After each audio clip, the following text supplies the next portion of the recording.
మేము వచ్చిన తర్వాత సర్పంచులు ఫిబ్రవరి నెలలో వాళ్ళ కాలం అయిపోయింది సార్. అప్పటి తర్వాత మళ్ళీ ఈ రాష్ట్ర ప్రభుత్వము కులగణన చేసి మరి మేమెంతో మాకంత రిజర్వేషన్ తీసుకురావాలనే ఉద్దేశంతో ఎలక్షన్స్ జరగకపోవడం మూలంగా కొద్దిగా గ్రామాలలో కొన్ని సమస్యలు అయితే ఉన్నమాట వాస్తవం.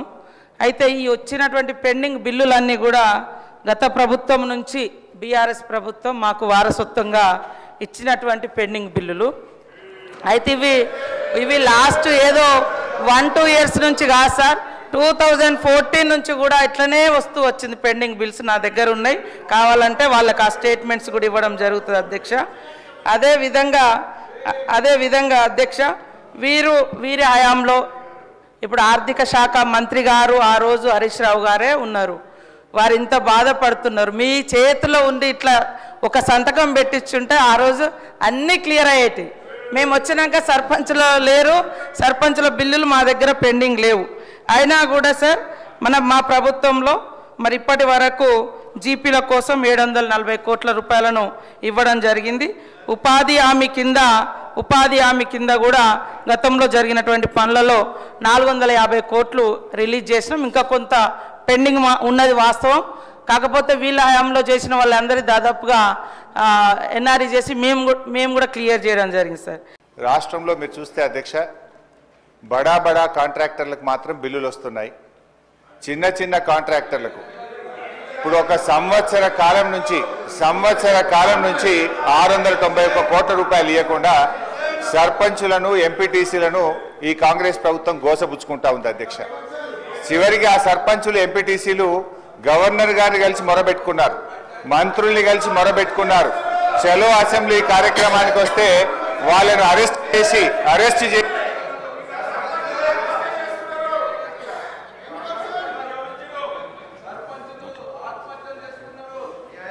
స్పీకర్ సార్ సభను కొంచెం ఆర్డర్లో పెట్టండి. స్పీకర్ సార్ 2 రోజులు మొన్ననే ట్రైనింగ్ ఇచ్చింది, ఇదేనా sir training? Sir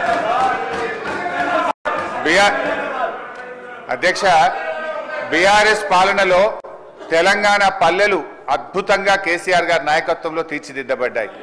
Palle Pragathi, పట్టణ ప్రగతి అనే కార్యక్రమం పెట్టి ప్రతి నెల పల్లె ప్రగతి కింద గ్రామాలకు 275 కోట్లు ఇచ్చాం, పట్టణ ప్రగతి కింద 150 కోట్ల రూపాయలు ఇచ్చాం. కానీ కాంగ్రెస్ ప్రభుత్వం వచ్చిన తర్వాత ఈ ఏడాది కాలంలో పల్లె ప్రగతి, పట్టణ ప్రగతి కింద 1 రూపాయి కూడా గ్రామ పంచాయతీలకు ఇవ్వకుండా పోవడం వల్ల ఈరోజు ఈ సమస్య వచ్చింది అధ్యక్ష. ఇది నేను చెప్తున్నది కాదు, కేంద్ర ప్రభుత్వం చెప్పింది. దేశంలో ఉత్తమ గ్రామ పంచాయతీల అవార్డులు ప్రకటిస్తే టాప్ 20 అవార్డ్స్ లో 19 అవార్డులు తెలంగాణ రాష్ట్రానికి వచ్చాయి.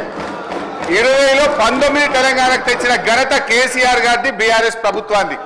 సో ఆ రకంగా పల్లెలు చేశాం. ప్రతి గ్రామ పంచాయతీకి ట్రాక్టరు, ట్యాంకరు, ట్రాలీ, నర్సరీ, వైకుంఠధామము, డంప్ యార్డు పెట్టి తెలంగాణ పల్లెలు దేశానికి ఆదర్శంగా నిలిపిన ఘనత కేసీఆర్ది, బీఆర్ఎస్ పార్టీ. అధ్యక్ష, మేము గౌరవనీయులు మంత్రి గారిని కోరేది ఒక్కటే, ఇవాళ ఈ ప్రభుత్వం వచ్చిన తర్వాత ఎస్ఎఫ్సి నిధులు విడుదల కావట్లేదు. ఈజీఎస్ నిధులు కేంద్ర ప్రభుత్వం ఇచ్చినా డైవర్ట్ చేసినారు. 15th ఫైనాన్స్ కమిషన్ డబ్బులు కేంద్ర ప్రభుత్వం ఇస్తే డైవర్ట్ చేసినారు. జీపీ జనరల్ ఫండ్ కూడా వాళ్ళ డబ్బులు వాళ్ళు ఖర్చు పెట్టుకోవడానికి కూడా ఫైనాన్స్ నుంచి క్లియరెన్స్ ఇయ్యక, చెక్కులు పాసుగాక ఇవాళ సర్పంచులు ఆత్మహత్య చేసుకునేటువంటి పరిస్థితి వచ్చింది. అప్పులు చేసి బంగారం కుదబెట్టి పనిచేస్తే ఈ బిల్లులు ఇయ్యారు అధ్యక్ష. ఒక్క నవంబర్ నెలలో బడా కాంట్రాక్టర్లకు 1200 కోట్లకు పైగా బిల్లులు ఇచ్చారు. ఒక్క నెలలో 1200 కోట్లు బడా కాంట్రాక్టర్లకు ఇస్తారు. ఈ చిన్న కాంట్రాక్టర్లు 5 లక్షలు 10 లక్షలు చేసిన సర్పంచులు, ఎంపీటీసీలు, జెడ్పీటీసీల మీద ఎందుకు పగబట్టి కక్షతో వాళ్ళని ఇబ్బంది పెడుతున్నారని చెప్పి నేను ఈ రోజు ప్రభుత్వాన్ని అడుగుతున్నా అధ్యక్ష. ఈ రోజు పరిస్థితి ఏమైంది? గ్రామ పంచాయతీలకు రెగ్యులర్ గా ఇవ్వాల్సిన నిధులు ఇవ్వకపోవడం వల్ల చివరికి ఏం దాకొచ్చిందంటే, అమెరికా దేశం తెలంగాణకు పోతే చికెన్ గున్యా వ్యాధులు వస్తున్నాయి, జాగ్రత్త అని అమెరికా దేశం ఆ దేశ పౌరులను హెచ్చరించే పరిస్థితి ఏర్పడ్డదంటే పల్లెల్ని ఏ రకంగా మీరు నిర్లక్ష్యం చేశారో అర్థమవుతా ఉంది. ఇప్పటికైనా ఇప్పుడు అమెరికా తెలంగాణ పోతే చికెన్ గున్యా వస్తుందని ఆ దేశ పౌరులను హెచ్చరించిందంటే ఇది మన రాష్ట్రానికి అవమానం, ఈ దేశానికి కూడా అవమానం. మీ పాలన ఆ రకంగా ఉన్నది.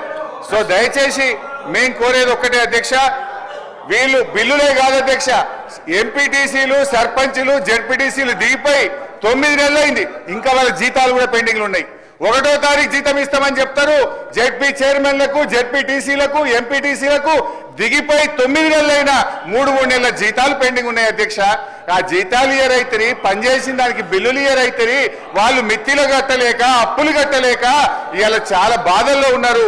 నేను సూటిగా మంత్రి గారిని అడిగేది ఒక్కటే, దయచేసి త్వరలో ఇస్తాము, తొందరలో ఇస్తాం కాదు అధ్యక్ష, స్పష్టమైన డేట్ చెప్పి గ్రామ పంచాయతీ ఎన్నికలు మీరు పెట్టబోతున్నారు, ఆ లోపు వాళ్ళ బిల్లులన్నీ కూడా క్లియర్ చేయాలని చెప్తా ఉన్నాం.